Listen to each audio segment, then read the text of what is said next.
일본의 주요 언론들이 한국의 총선이 여당의 압승으로 끝나자 태도 변화를 꾀하고 있습니다. 4.15 한국 총선을 계기로 양국 관계를 개선시키자는 사설을 이틀 동안 실으며 변화를 일제히 촉구한 것입니다.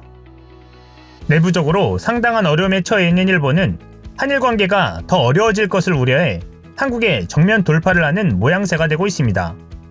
여기에는 두 가지를 염두에 둔 것으로 보입니다.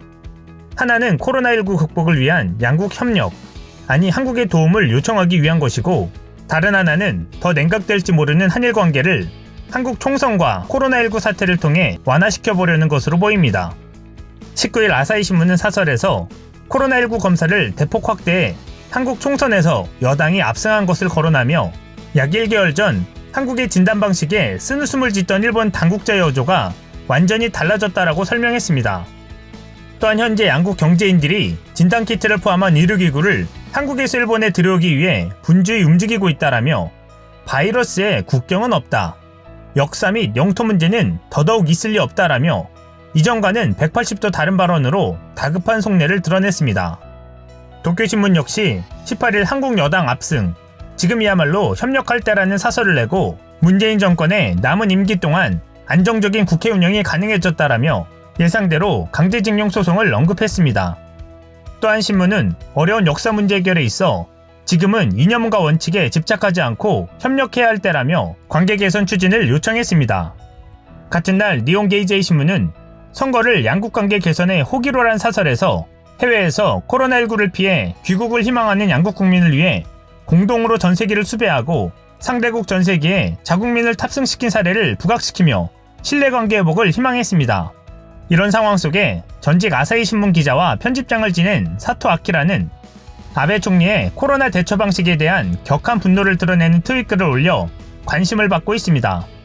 트윗 내용에는 진실을 말한다, 일본이 살아남을 길은 즉시 아베를 추방하고 이시바 총리 구국 정부를 만드는 일, 다음에 먼저 한국의 문재인 대통령을 방문해 솔직하게 고개를 숙이고 코로나 대책을 하나부터 10까지 배워 담당자를 초빙하는 것, 함께 코로나를 극복하면 새로운 동아시아로의 길도 개척된다 라고 썼습니다.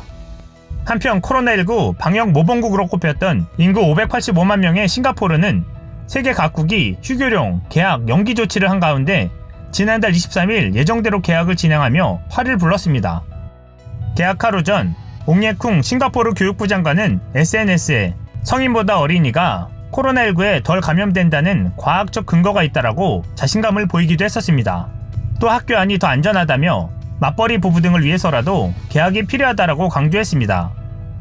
싱가포르 교육당국이 교문 앞 문진과 발열 체크, 해외 방문 이력 확인, 시험 대형 수업 등의 대책을 마련했음에도 개학 이틀 후 한 유치원에서 약 20여 명이 집단 감염되자 싱가포르 교육부는 4월부터 일주일에 한 번 재택 수업으로 선회했습니다.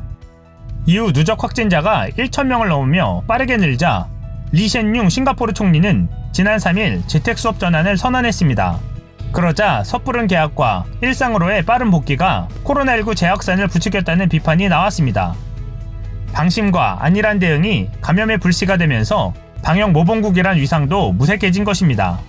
싱가포르의 지난 21일 기준 누적 확진자 수는 9,000명을 넘었으며 동남아시아 11개국 중 최다 국가가 됐습니다. 그러자 리셴융 싱가포르 총리가 21일 코로나19 사태 해결을 위한 국민의 협력을 촉구하면서 한국 국민을 거론했습니다. 리 총리는 이날 오후 유튜브 등을 통해 생중계된 대국민 담화에서 코로나19 억제를 위해 대부분의 사업장을 폐쇄하는 일부 봉쇄 조치를 애초 5월 4일에서 6월 1일까지 4주간 연장한다고 밝혔습니다. 그는 이어 현 상황을 빨리 벗어나기 위해서는 정보통신 기술을 최대한 활용하는 것이 필요하다면서 그래야 코로나19 환자들을 발견했을 때 그들이 어디에 있었고 누구와 접촉했는지를 훨씬 더 효과적으로 추적할 수 있다고 강조했습니다. 그러면서 우리는 이를 위한 앱을 갖고 있고 다른 앱들도 개발 중이라면서 이것들이 효과를 거두기 위해서는 한국 국민들이 그랬던 것처럼 이런 앱을 설치하고 사용하는 우리 모두의 협조가 필요하다고 언급했습니다. 리 총리는 이어 사생활 침해에 대한 우려도 일부 있겠지만 빨리 이 상황에서 벗어나 자유롭게 지낼 수 있게 되는 편익과 비교해봐야 할 것이라고 덧붙였습니다. 한국보건당국의 코로나19 감염자 동선 추적 애플리케이션 활용과 이에 대한 국민의 적극적인 협력이 코로나19 억제에 좋은 결과를 가져왔다는 점을 리 총리도 인정한 것으로 해석되는 부분입니다.